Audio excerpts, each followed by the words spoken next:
The Murder at the Vicarage by Agatha Christie, 1930, is the first novel to feature the beloved amateur sleuth Miss Marple, set in the quaint English village of St. Mary Mead.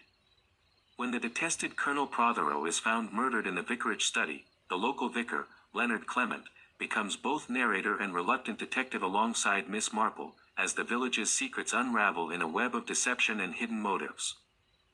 Summary.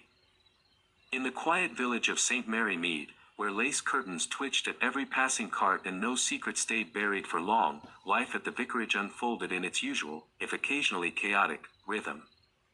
The vicar, Leonard Clement, bore the trials of his parish with mild humor, from his wife Griselda's cheerful irreverence to the persistent meddling of villagers like Miss Marple, who had an uncanny way of noticing the smallest oddities.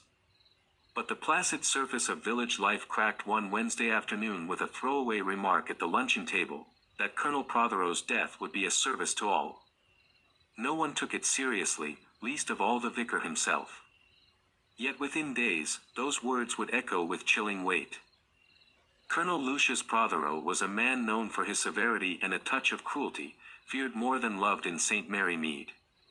His sharp tongue and inflexible nature had earned him enemies aplenty, from his own family to the villagers who crossed his path.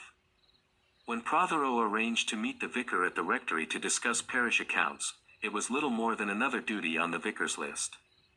But when Clement returned home after an urgent call to a parishioner, he found his study in dreadful stillness. Slumped over the desk was Colonel Prothero, blood pooling under his head, his life ended by a bullet. The clock, shattered on the desk, marked 22 minutes past 6, or so it seemed. The murder swept through the village like wildfire.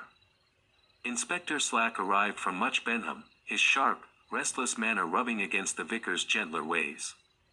The obvious suspects rose swiftly, and Prothero, the colonel's long-suffering wife, and Lawrence Redding, the young artist with whom she shared stolen glances and whispered promises.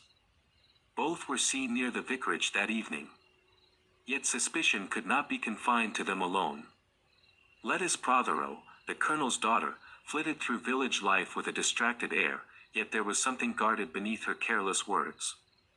And the villagers, Miss Marple, Miss Hartnell, Mrs. Price Ridley, all watched with keen eyes, offering scraps of gossip as clues, their observations sharper than the inspector's official methods. And Prothero had lived in the shadow of her husband's domination for years. Her sorrow at his death bore the weight of complicated grief. Not all mourning is for the person lost.